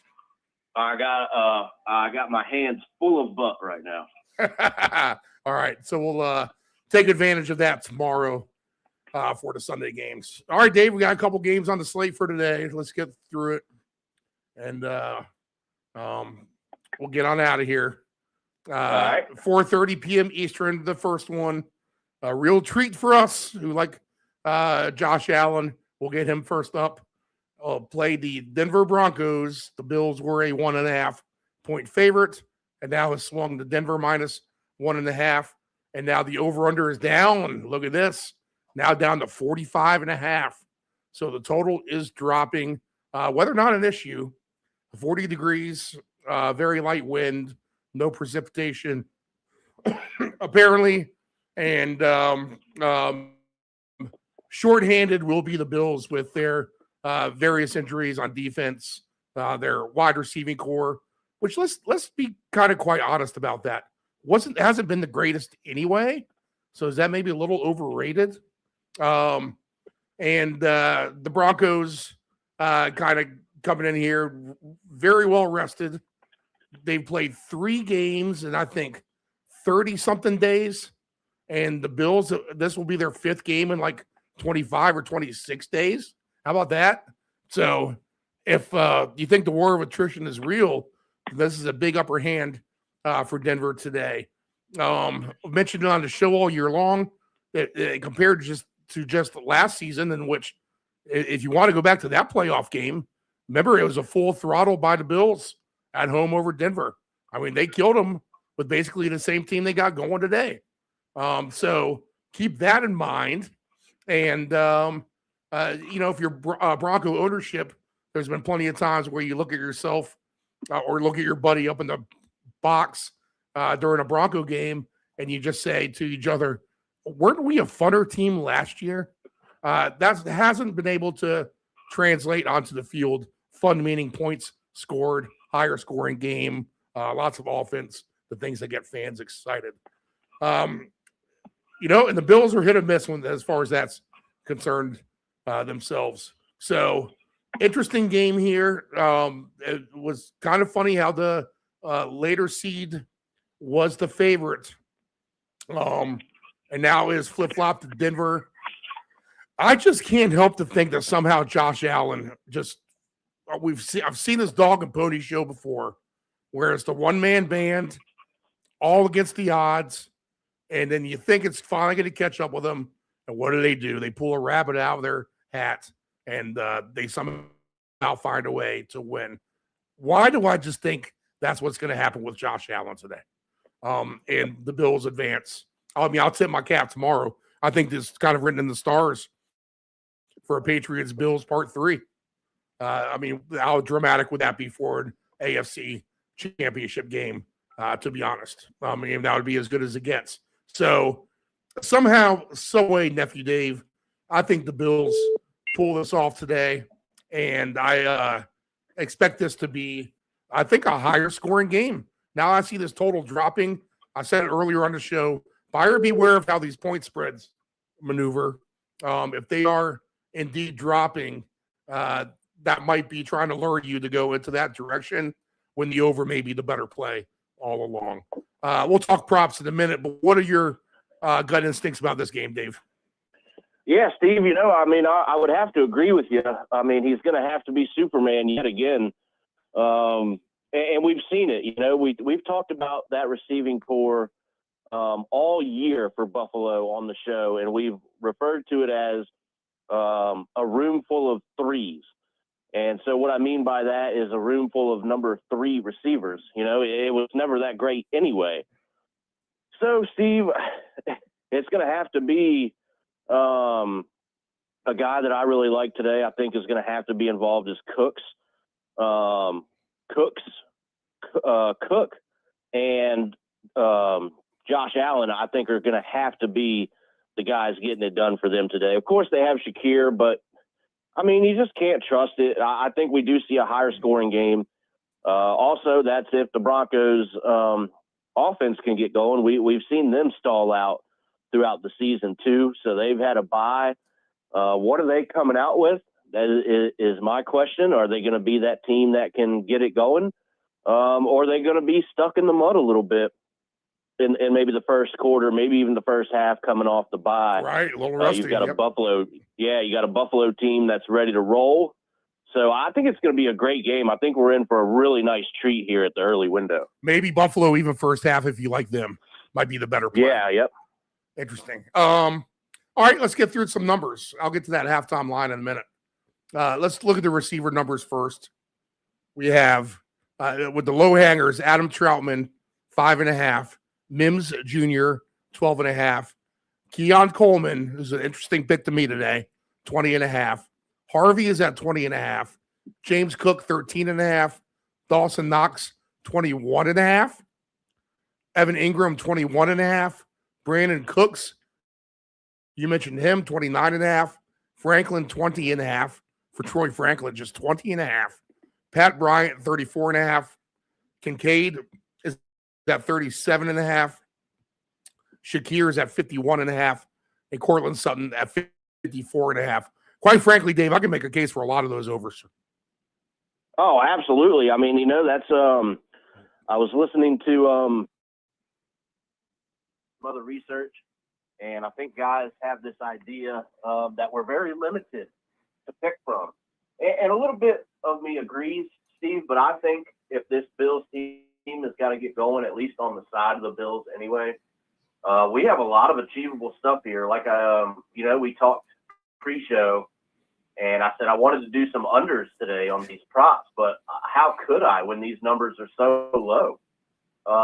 Most of these guys, if you look at the books, they're in the 30s, Steve. How do these guys not get over these receiving totals if that's how you're going to go about it, and the Bills be successful? I think that just has to be the recipe. So I think the opportunities are there for these over props instead of the unders. Now, if you take 3 players for 30, you can get all kinds of decent little small payouts anyway. I mean, someone like Mims Jr., James Cook, Keon Coleman, all for 30 yards. $10 went to you, 416. All right. So I would recommend playing around with a few of those because I think you can get there for sure. Even if you wanted to do something like a Troutman for 10 yards or 15 yards, let's try him for 15 yards. Let's try Keon Coleman for 40 yards, which he got that on one catch basically last week. And then let's just try Dawson Knox for like 30 yards, a plus 158. I mean, all that is reasonable, and that's at 28 to 1 odds. Yeah. Look at this. Not calling. Special guest in studio. Oh, we've got a role reversal today. Shut up, Dave. A little role reversal today. We have the Ant-Man live. We'll go ahead and pipe him in here on the extra camera. All right, there you go. He's got his keyboard right in front of it. Let's see if I still remember how to do this damn thing. All right, so the Ant-Man joins us now, too. At least he gets his eyes. That's actually a pretty good look for you on camera, Ant-Man. Oh, I appreciate it. Your head just barely above the it's like you're Mr. Confidential on the Bics. Mr. Confidential. All right, so we're talking Bills and we're talking Broncos, and we're going through the receiver numbers. So I think we both agree there's plenty to like there. And the rushing game, I don't know how. Now, trust me, RJ Harvey's been. No one was talking RJ Harvey before me, and I was on RJ Harvey right from the get go. Let's pay attention to this guy receiving, and he did really good at that, kind of out of the gate. He definitely has not hit his milestone a lot of times in which I played him. And to think that he's some sort of dominant rusher is far from the case to me. So what was happening last week that you can criticize Liam Cohen on the most, the coach for the Jaguars, is that they probably abandoned the running game too fast because Tootin and Etienne were both having successful days on the ground. Now, Dave Delgrandy said it as well. You just don't see Harvey as a bruising everyday back. Watched an interview with Denver beat writer yesterday, and he thinks that Buffalo will win. He thinks that Payne gives up on the running game too fast, and he has no idea why he leans on Harvey as much as he does running when he's since Harvey's a converted quarterback to running back. And I think we forget. I forgot. I'm guessing you probably forgot too. Do you know who the all-time leading NCAA rusher is of all time? It's Jaleel McLaughlin, who he says is clearly the better running back in this game. So how are the Bills vulnerable is through the ground and a bigger, stronger running back than McLaughlin. I think a great zag opportunity today is on Jaleel McLaughlin over his yards. The one beat writer said smash it where it is at his baseline at 22 and a half. Jaleel McLaughlin, alternate rushing yards today to get to 50 is at 4-1 odds. So for sure, I'm going to have him in a ticket somewhere. I might even blow him up through the roof a little bit. 22-1 if you want to popcorn him up for 100 yards. 80 yards pays 12-1. What if he just comes out and the Bills are getting run over left and right, and it's via Jaleel McLaughlin right off the bat? You think Sean Payton's going to abandon that? I don't know. I think another live rushing guys, you got to go back to the quarterbacks. Bo Nix is at 25 and a half. I think I like him maybe even for a touchdown over his number for rushing. I love Josh Allen over 36 and a half. I think we see Josh Allen play every bit of Superman today. If you want to take Josh Allen passing, rushing, whatever you want to do, I'm going to be okay with on that. James Cook is at 75 and a half. The passing props today, 210 and a half for Nix, just 211 and a half for Josh Allen. I don't know, guys. I just have a scenario here where Josh Allen is throwing the ball a lot. They're trying to keep. I just see both these teams scoring and moving it up and down the field, to be honest, on each other. And what's going to be a fun game at 4:30. Again, we're going to get the same feeling we had last Saturday after this first game, I think. Like, man, what a great game that was. And I have no doubt that somehow Josh Allen pulls it out in the end, Superman style. Let's see here. Passing touchdowns plus 550 if you think Josh Allen can throw for 3. I think he can throw for 3 and run for 2. How about that? I love him for 40 yards. Bo Nix for 3 touchdown passes is at plus 430. The touchdowns, let's see here. I mean, obviously your faves are going to be your faves, but let's look at some of the long shots. Curtis Samuel live at 11-1 today, I think. There's Mecole Hartman at 19-1. Nate Atkins at 22-1 is kind of semi-interesting. I threw a Reggie Gilliam out there earlier in the week at 35-1. Frank Gore Jr. getting involved a little bit more and more, especially if Ty Johnson is going to be out today, which it looks like he's listed. I have him at 7-1.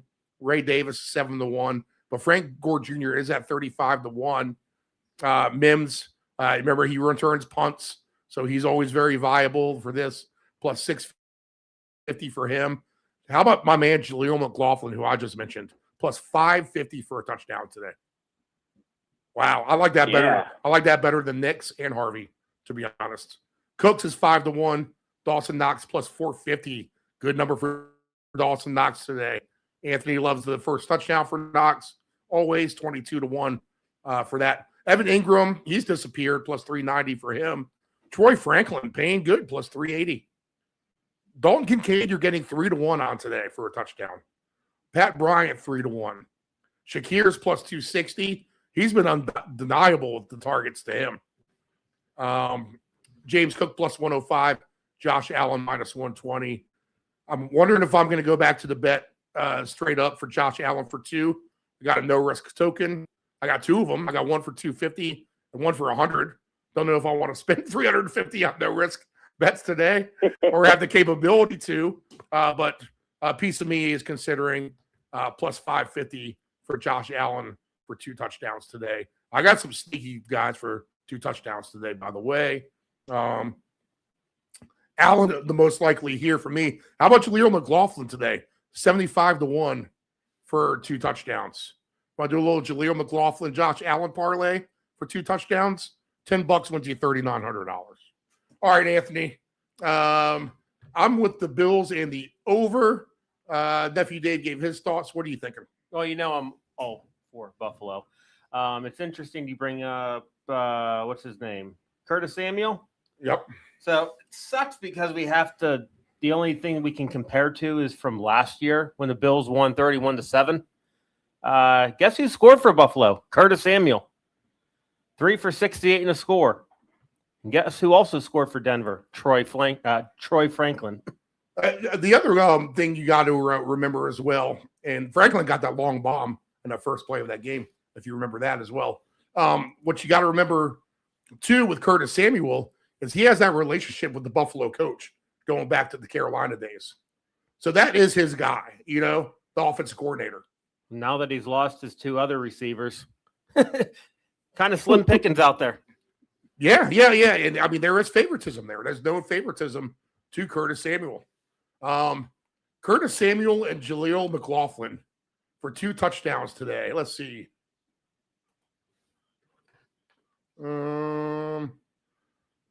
I don't have Curtis Samuel listed on my 2.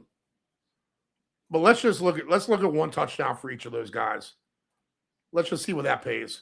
Because that's somewhat interesting and not very hard to accomplish in my mind, per se, in this kind of game. Let's see here. Well, Samuel. While you're looking, yep. There's another tight end. So 67-1. I know Kincaid scored last week, and that's great. Obviously, I won some money from that, but he's still limited. They're going to be relying on Dawson Knox a little bit more as well. Of course, Kincaid's playing, but what's that other? Jackson Halls. Yeah, that guy. He scored 3 times this year. What's that number? Jackson Halls is at 11-1. Oh, that's sneaky good. I love that. I'll tell you what, you can do a McLaughlin, Jackson Halls, Curtis Samuel parlay, and $10 wins you $5,300 on that.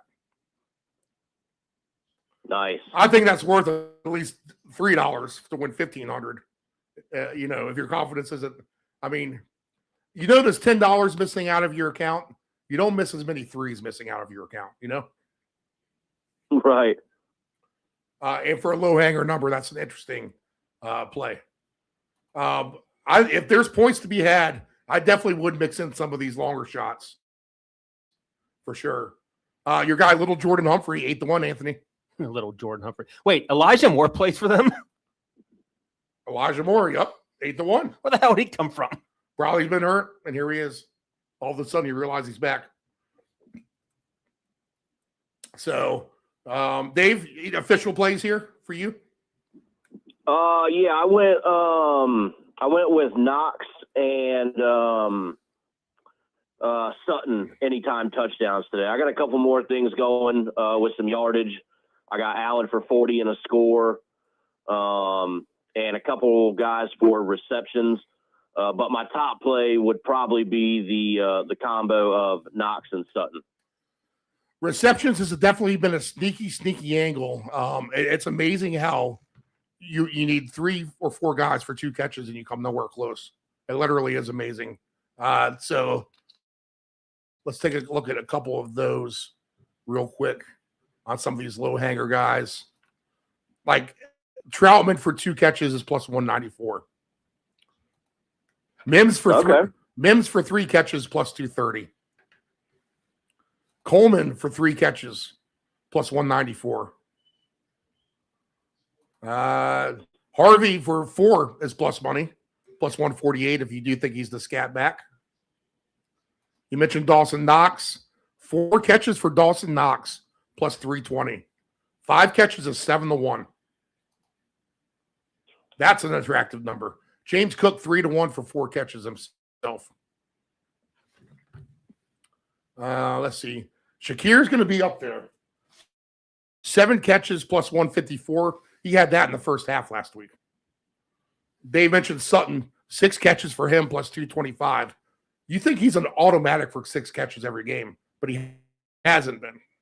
You would think he would be, but he hasn't been. Most receiving yards in this game. Your short shot is Sutton at plus 220. Troy Franklin's interesting. 22-1 for him. He is a speedster. He is the yards burner. Coleman is at 14-1. I think I'll trust Franklin on this list at 22-1. That's a great number. Dawson Knox, 22-1. Harvey, 22-1. Ingram, 27-1. Jordan Humphrey, 125-1. Pat Bryant, plus 750. Kincaid, plus 650. Shakir, 3-1. Man, that Troy Franklin one looks good. 22-1 for most receiving yards in the game. All right, Anthony, give me some official picks here. I'm looking at catches right now. So, again, Allen's missing his 2 other receivers. How many catches did Shakir get last week? 12? 12 for 82?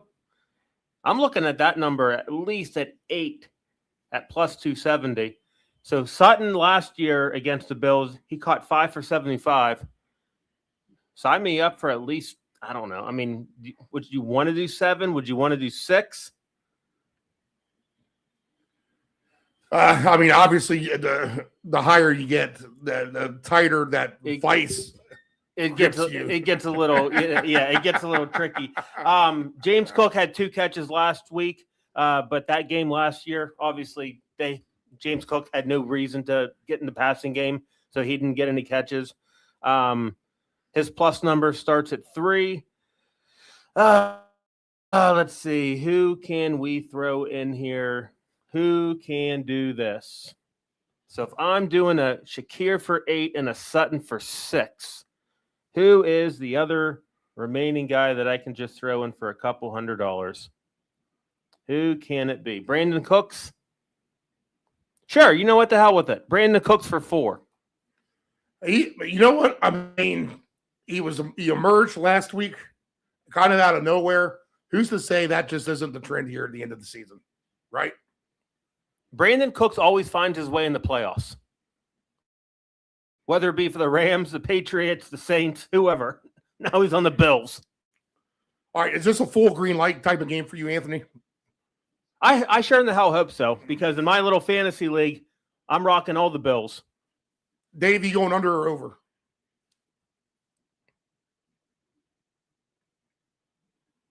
I'm gonna go over in this one, I believe. All right, me too. All right, so 3 overs on this.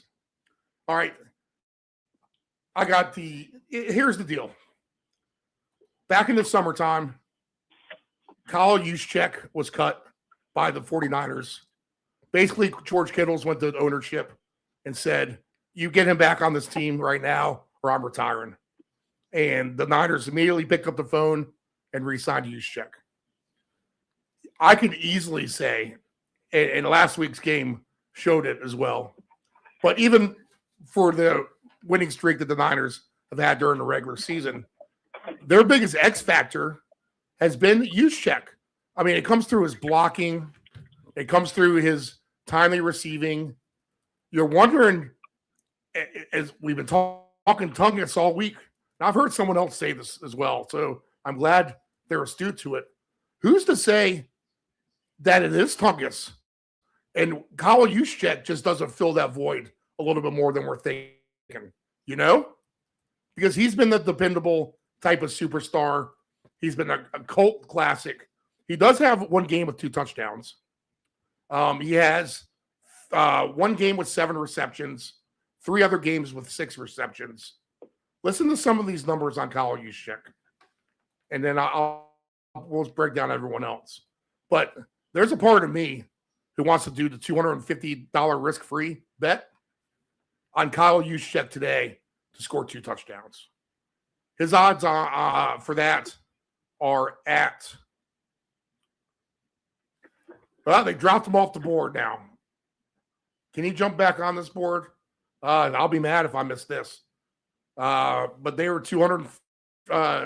He was 125-1 for 2 touchdowns. I might have to look at the mobile app. I'm not seeing it on the desktop website right now. In fact, let me do this for prime gambling knowledge. They're listening, Steve. They don't want you to have it. Hey, man, I'm telling you, that is the truth on that. So let me get the stupid app up. So while he's looking, so these teams played week 1 and week 18. San Fran won the first battle 17-13. And then, of course, Seattle just pummeled them 13-3. It was miserable. It's like watching that Patriot Ram stupid Super Bowl. I think you learn a lot by Juszczyk has dropped off the mobile app for 2.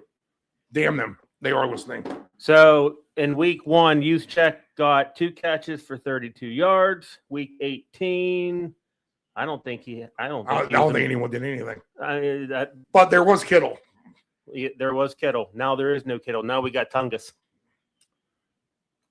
Juszczyk's baseline is 13.5. His catches, and I'm mad about the touchdowns. 3-1 for 30 yards or more. And then if we look at the receptions, that was one that we liked. I think it's 4 catches is going to be 5-1. Yeah, 4 catches is at plus 490. So that might be the number as opposed to yards. And remember, they do have that play, this little screenplay where they throw it to him as he's running in motion. He doesn't run into the backfield. He just kind of sprints towards the flat. They double cover McCaffrey. Next thing you know, Juszczyk's getting into the end zone. He's plus 850 for 1. I think this is another game that goes over the total. I know Anthony just read out some under numbers. These teams just know each other well. And Shanahan, like Dave Delgrandy says, this is almost like a halftime adjustment just between games. I think there's renewed vigor with the Kittle's injury where this team may be tired. I think that's something that they can actually rally around. If Purdy can just not make mistakes, and who knows how hurt Sam Darnold is, then I do think the Niners are actually live to win this game. Someone told me the public's all over the 49ers this morning. I find that somewhat hard to believe. I don't. It's because of what happened with Sam Darnold this week. So the report is that he had an oblique injury and he hasn't thrown a football since Thursday. That's why. That's why the money's all over San Fran. I would not be betting anything over for Darnold now. He might come out and kill you. But would it be the worst thing in the world to bet him under on his passing today? Maybe not. The Niners secondary is Swiss cheese, to be honest. 219.5 is the baseline for Darnold. Purdy, 227.5. Alternate touchdowns, Purdy, plus 580 for 3. Interesting number. Sam Darnold for 3 touchdowns, plus 370. And that's an interesting number if you think somehow this could be a higher scoring game. Jackson Smith, 90.5, his baseline. McCaffrey, 55.5 receiving. Jennings, 40.5. Coop, 30.5. Pearsall, 24.5. DeMarcus Robinson, 23.5. Shaheed, 23.5. That seems kind of low to me, to be honest. You're talking about Shaheed. Let me interrupt real quick. Yep. Dave, educate me a little bit. So since I shifted over to DraftKings, what's this whole king of the end zone thing? Explain that.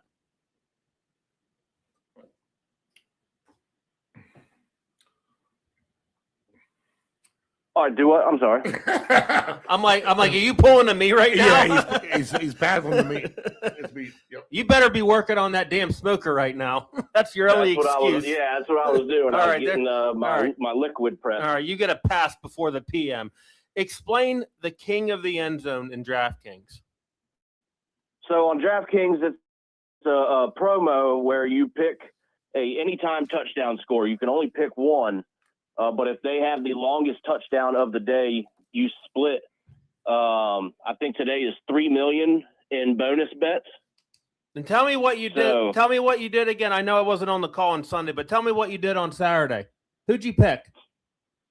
Last week I got it with who did I get it with? It was DJ Moore. I was gonna say I'll give you a hint. His DJ name's Moore. DJ Moore. And how many bonus bets you get, or how much money? I split. I got $337 in bonus bets off of that one. So the reason I bring this up is because if I think one guy's going to get the longest touchdown of the day, it's going to go to Rashid Shaheed. All it takes is one bomb. Even if it's a dump off. I'm going with Shaheed today. He's my king of the end zone. Yeah, if you're on DraftKings, you should be able to find that promo. I went with Coleman. Me and Steve talked a little bit about that as a sneaky play, so we'll see if he can get it done. Fair enough. Speaking of these two guys, this isn't the worst parlay. It's the popcorn, someone like Coleman and Shaheed. When I say popcorn, I mean take them on their various levels of their yardage receiving. If you do them both for 50,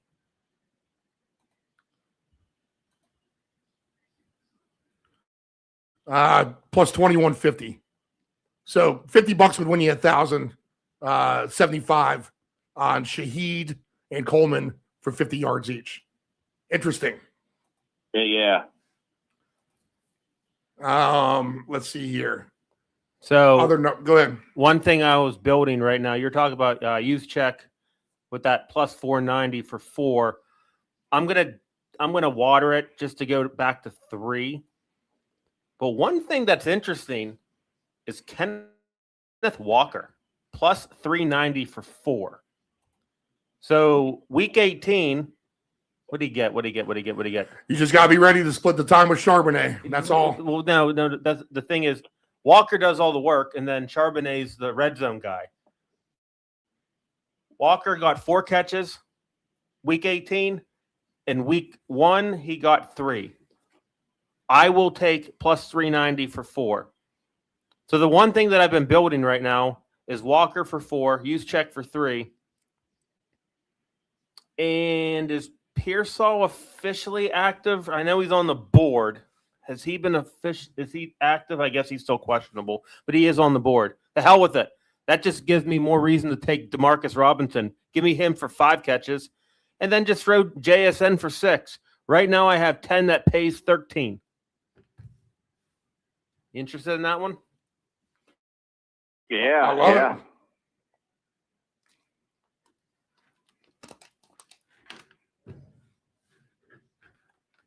Sorry, reading doctor's notes for the family.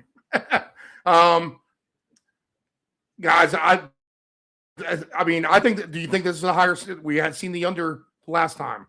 Do we? You think we flip flop here for an over?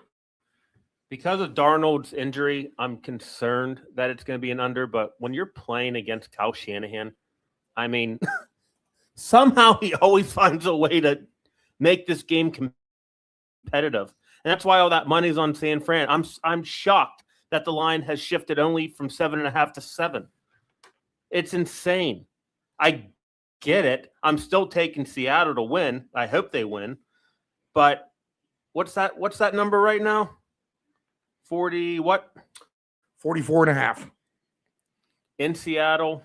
What's the weather looking like? As if my weather predictions is ever Not the good. worst.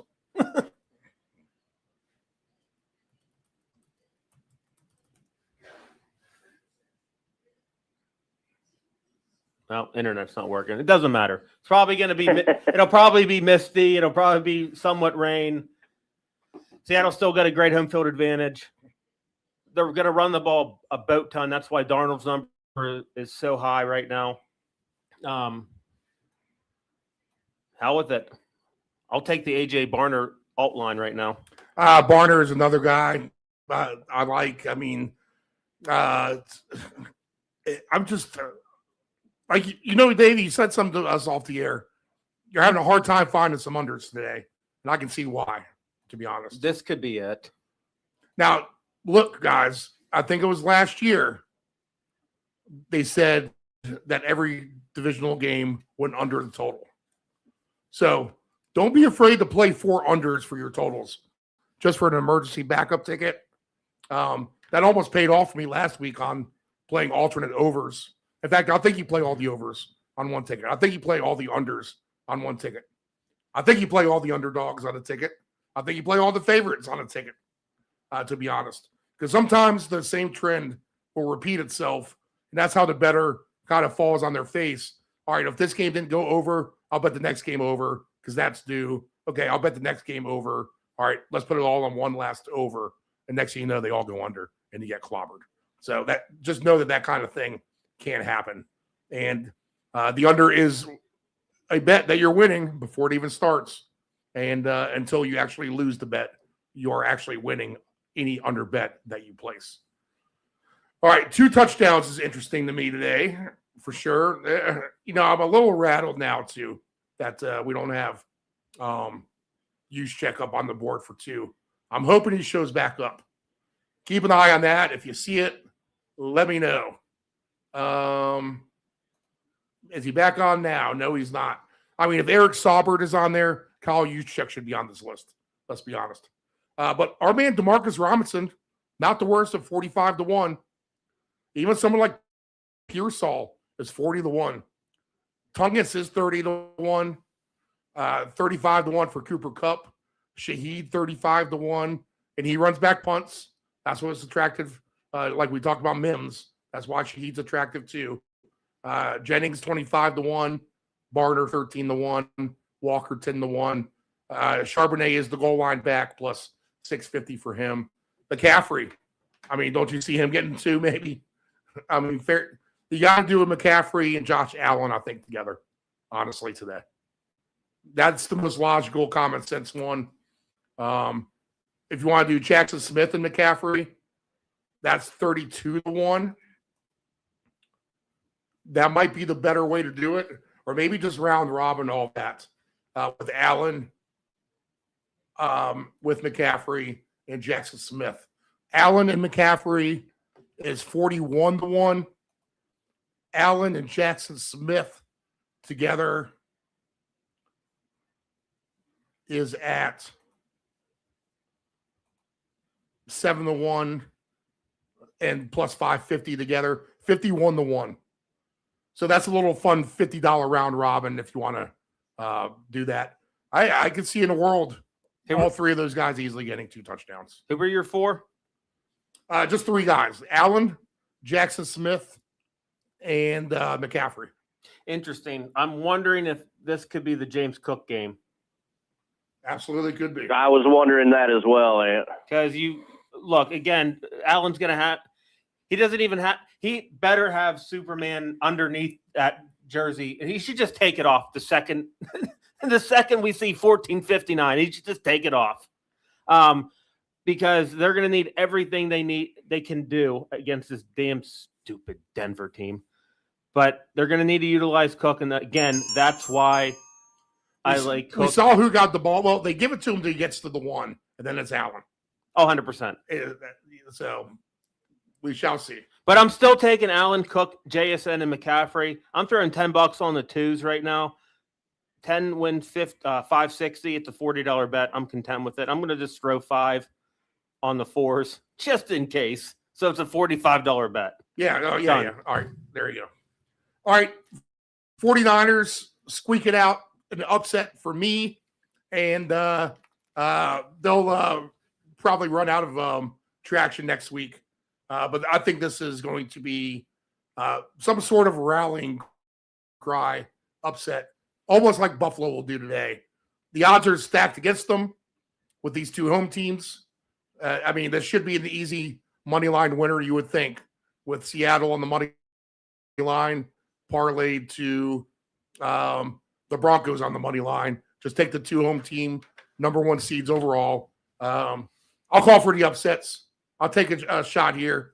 And Bills and 49ers move on to me.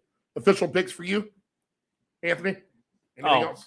Give me Buffalo and Seattle. I kind of need them so I can win this damn league of mine. Dave?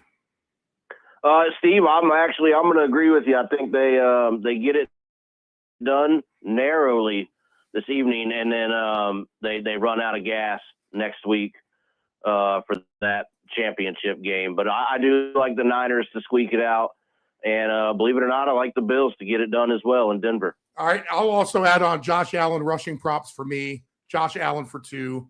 I'll take the receiving props with Coleman, and I'm going to take them with Shaheed. I'll do some sort of 2-touchdown longer shot thing with Demarcus Robinson and Barner. Juszczyk is on 2-touchdown watch alert. I'll take his receptions for him. And McCaffrey's in the mix as well. Higher scoring games. So, you know what? Find 2 guys from each game and do a little 4-man touchdown parlay. Put your 30% boost on it. See if you can't turn $20 into $1,000 with that. So I think there's opportunity all up and down the board. All right. Hard to kind of come up with more 2-touchdown scores than guys we already talked about, but you know what we do. We'll do our best. All right, guys, go ahead and give me, after the sounder, something we haven't talked about. Johnny. Straight up for 2 we can bet. 4 weeks. 20 papers, that's $2 plus tip. Gee, Johnny, I don't have a dime. Sorry. Didn't ask for a dime. $2. I give you 2 and a half and a Rick thing. It's a jungle out there. You got to look out for number 1, but don't step at number 2. Utah, give me 2. And Jimmy 2 times, who got that nickname because he said everything twice, like. I'm going to go get the papers. All right, Anthony, give me a random 2-touchdown guy straight up that we can bet today. If Ty Johnson's playing, give me him. Ty Johnson for 2. And he is at 100. 100 to 1. Let's see what this parlay will pay at the end. Dave, give me a random guy for 2.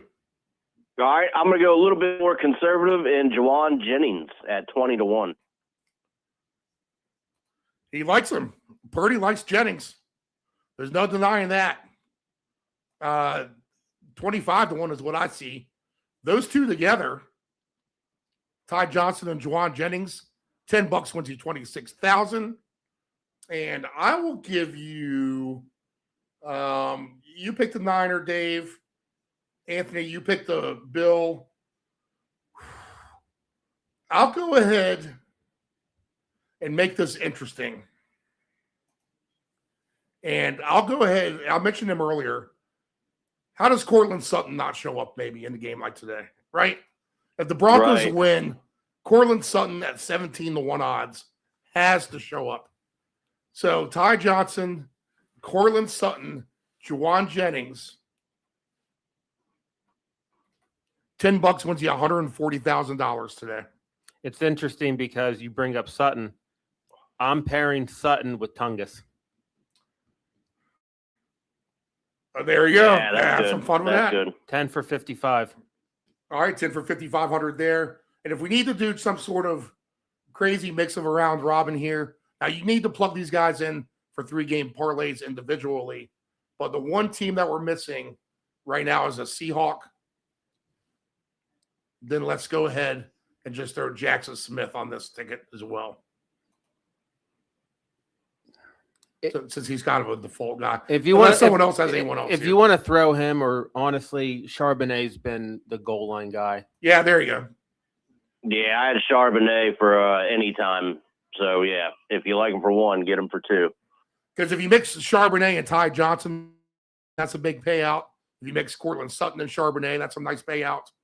And then any combination of these three is going to be a good payout. I'm doing $10 wins you 800,000 on all four. I'm doing the stupidest thing right now. Hold on. Stand by of what I'm about to do. If I do Charbonnet, Jesus God almighty, Cortland Sutton, Ty Johnson, Jawan Jennings, and Zach Charbonnet, just putting $1 down for the twos for a $4 bet pays $2,600. Now again, Ty Johnson is the ringer on this one. So if he doesn't score two, that's not going to be worth as much. Yeah, put that in the group chat. All right. I like it. It's terrible. Two I love touchdown madness. All right, we'll go ahead and wrap it up. We're just after noon. You got just under 4 hours to kick off. You got Arsenal soccer you can watch. You got NCAA basketball you can watch. Steve, I'm hungry. What do you want? Anthony's talking about food. I just got an offer for $9.99 Papa John's Hawaiian style ham and pineapple pizza. What do you think about that? Dave smacking some meat around. Oh, never mind. The hell with it. I'll starve myself until Dave brings that meat over. All right, guys. We'll be on 9 a.m. tomorrow. Good luck on your tickets.